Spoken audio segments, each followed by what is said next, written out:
Richards, called Whisper. This boy born in 2005, Jamaican player, big talent.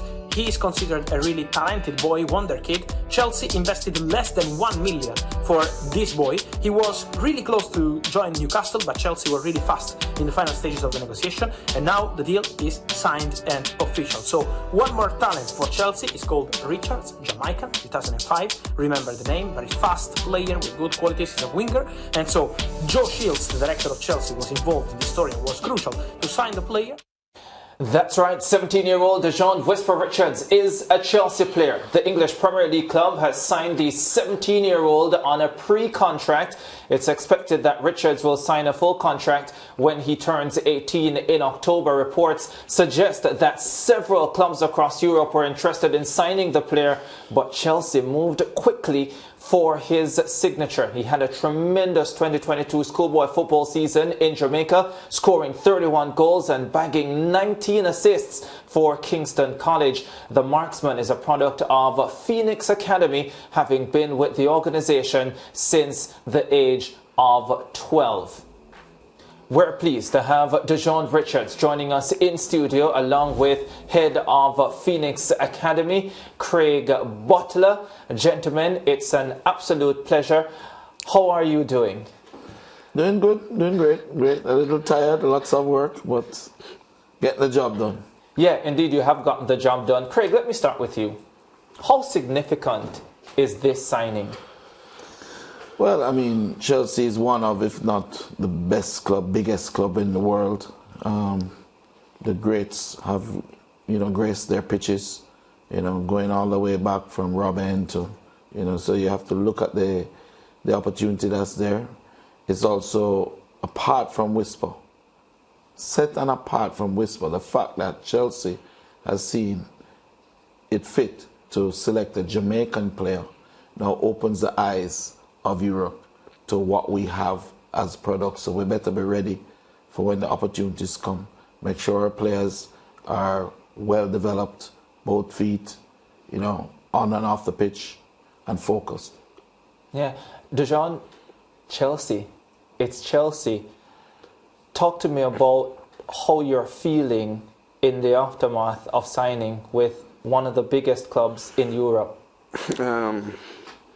It's a great club with great history, lots of good history, and I did my research on the club. When I heard that they're interested in me, I did my research and I was like, is this me going to this club at this age? And I said to myself, like, how did I did this? And after that night, when I asked myself that, the next morning, I can't talk it on this, but the next morning I was, yeah. Your next morning you got some great news.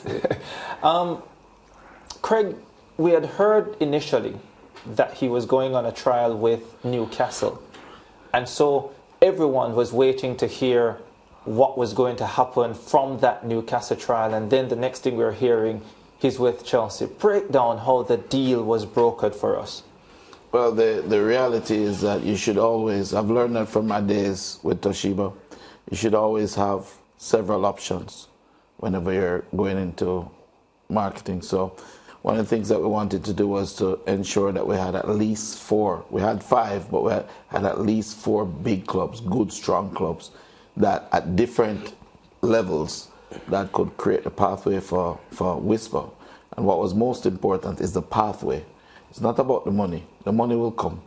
It's about the pathway. Who's going to allow him playing time? Who's going to give him the best options even if he went on a loan?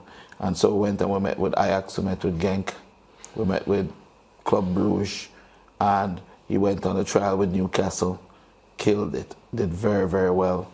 And Chelsea, we've had a relationship with Joe Shields from when he was at Man City, because I'd introduced him to Whisper 2 years ago. And they had sent scouts actually out here to look at him. And then he made his move from Man City to Southampton and then to Chelsea. And again, Tony White, a Jamaican, people don't even realize this, a Jamaican is the chief scout for Chelsea in Europe, mainland Europe, in France.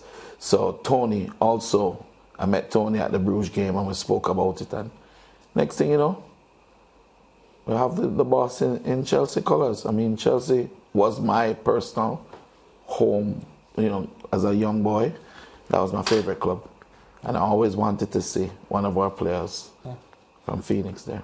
We understand, of course, that the Newcastle trial would not have been his first in Europe.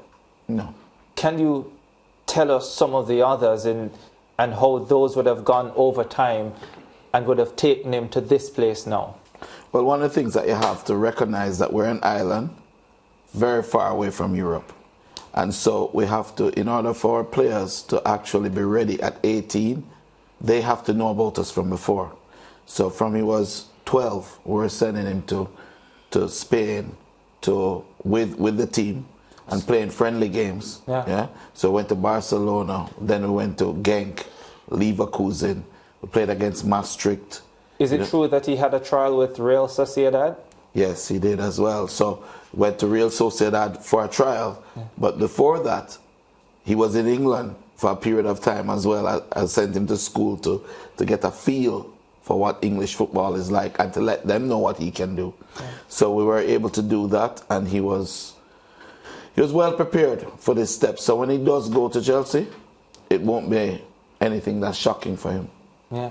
Dujuan, talk to me about some of those trial spells that you would have gone on, and specifically this latest one at Newcastle, and what that experience was like.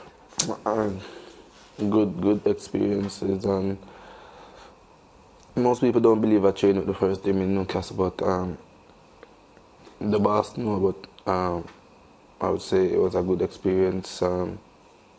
Lovely town, good city, good everything, and facility nice, and I just did what I have to do. Yeah, break down what a trial is like.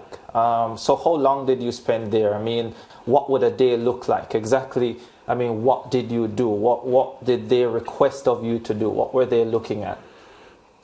Everything. On a trial, they look at everything. The way you walk, the way you eat, the way everything, not just on the pitch, but off the pitch. So they watch everything on a trial. Yeah. Can you break down what a day looked like during that trial stint? No time. No time? No. Yeah. So you get up at what time? 7:30. Yeah. And what happens after that? Go to training, reach training 8 o'clock, and training starts 11. So I have to be there from 8. Wow. But it start 11. And after training, we can't leave the club till 4 o'clock. And by 4 o'clock, I reach home at them sleeping time. Yeah, and then you're back doing it the next day. Craig, what happens between now and October? Well, we're going to have to prepare, of course. And, you know, my thing is this. I have every confidence in our ability to prepare. What got him to the club was his training here. So we'll continue to prepare and refine a few more things, push the limit, probably even get a little bit of weights in, so strengthen up a little more. But I think Whisper's power already is perfect. We don't have to do much more other than to ensure that we keep the repetition going, ensuring that he's sharp, his movement is finishing, his pressing, his movement off the ball. And during this period of time, he also has a national team. You know, so we can't forget that, and to make an impact and to build a relationship with the players in the team. So we're looking forward to the next few months. It's going to be busy. Yeah, you know, there are those who would say this Whisper signing, especially those who are big believers in the schoolboy football product, and they would say, well, the schoolboy football played a massive part in him getting this deal. How much, if any at all, would you say that schoolboy football would have helped? You put me in a position now where I have to tell the truth. And but I always want you to tell the truth. Yeah, but the truth is the schoolboy football is a 3-month competition. You know, his preparation has been from 12, 13 years old, coming all the way up. He's been traveling to Europe back and forth for years. He's been placed in a school in Europe so he can play against Man City. He can play against several clubs. So whilst the exposure is good for Jamaicans,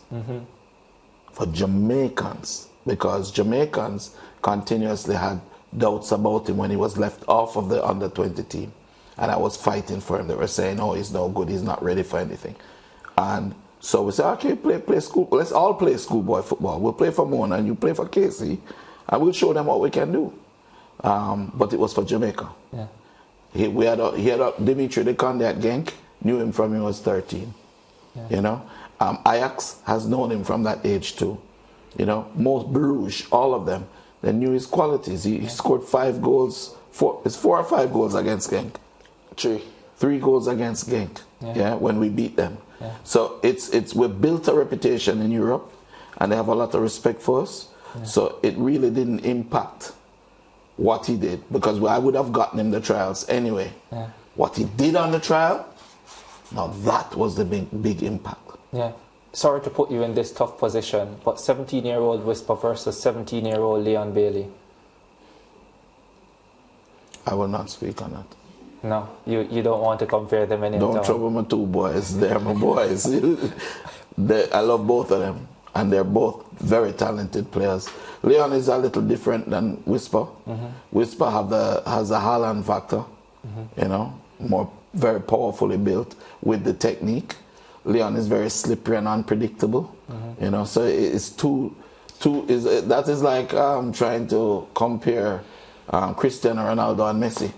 You know, it literally is. You know, one have skill and power and explosion, the other one is nifty. You know, so it's a different thing. Yeah, he made his debut for the national team on Saturday, and I'll ask Whisper about that.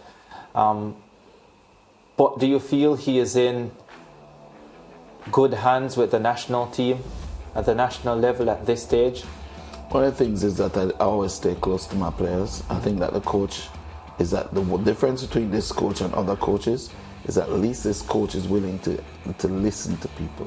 He's willing to hear, he's willing to learn, he wants to make an impact with the people of Jamaica. And I can tell you, right now on this show, I can tell you, if I didn't put down my foot and fight, Whisper would have been sent to Qatar to play for Qatar and not for his country. And I'm telling you, on this show, I'm a patriot and he's a patriot, and we would never do that. What do you mean by that, though, Craig, that he would have been sent to Qatar? The fact of it is, there are people who are there, Qatar made an offer for him to come to Qatar to play for Qatar's national team, the federation. Yeah. And people were interested in going. And I said no, and put my foot down. Whisper said no, put his foot down. And his mother said no, and put her foot down. How would he have qualified, though? You know, if Jamaica is as powerful as Qatar, and you want to get a passport, it's not very difficult. And it doesn't. He's 18. You know, they could have waited for 2-3 years and then give it to him. So, for me, that's not the important thing. What the important thing is what Phoenix was started for. What we started for was to get Jamaica to another World Cup and to compete. So, for one of our players who we have developed to actually go to another country and play for them, especially that side of the world, would be totally against what our loyalty plans are. Yeah. Whisper, your debut. What was it like? At halftime, I didn't know I was going on halftime though, but at halftime, the assistant came to me and said, are you ready? And I said yes. From the game, 1 minute, I'm ready. And he was like, okay, go to the technical coach. And I went to him and he showed me some stuff like that. And then it was like, it's not hard. I know it's a debut, it's not hard. And I went out there and just have to do my best for my country. Yeah, we're fast running out of time, so we have to do this really quickly. I'm actually stealing a little bit of time now. Craig, quickly, how did you think he played in his debut for Jamaica? I think the position that he played as a centre forward, he needed to get a lot more service from the wingers, and he wasn't getting it. The pitch was bad, but I saw the effort. He actually changed the game. More pressure was put on the Trinidadian defence, and he almost got a couple chances. So I'm pleased with it. Yeah, I think though that when we're in the office, I think he might deliver. Yeah, and I heard the Trinidad and Tobago coach Angus Eve, and he said, well, we did our work on Whisper, He also said we have our own whispers, but that's a different thing. But he said we did our work on whisper and we realized that he only goes one direction, that's to the left. So we were able to nullify him comfortably. Really, maybe he needs to look at his clips properly because he dips and cuts and scores with his right. I think the position that he was playing as a striker is different from what he would normally play on the wing. So he couldn't have spoken about nullifying. And as a matter of fact, Whisper got one ball, pushed it past everybody and blew away and left them, but it just had overrun him a little bit. So I don't know who they were nullifying. But as I said... What do you say to that, Whisper? I'm laughing. I'm laughing. Well, we'll see tomorrow. Hopefully the coach will play. Enough said. And as I said, I'm stealing time, right? So here's one final one. Is Whisper the only one? Absolutely not. There's Don Hugh Mitchell, who's going to Aston Villa very shortly.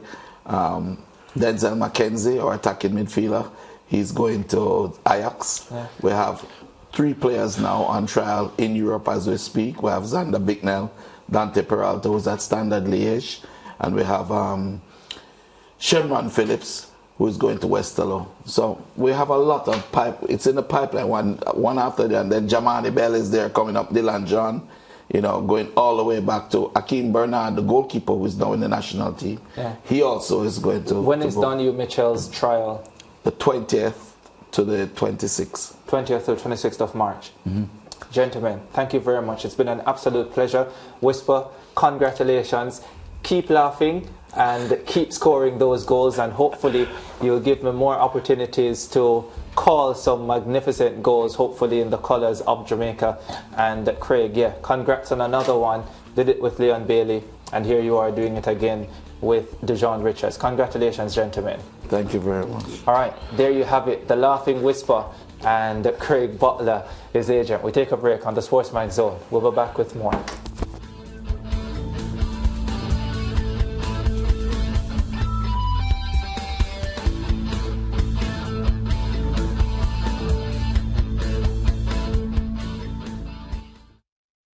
Stay with Sportsmax on YouTube and follow us on all social pages for updates, news and entertainment.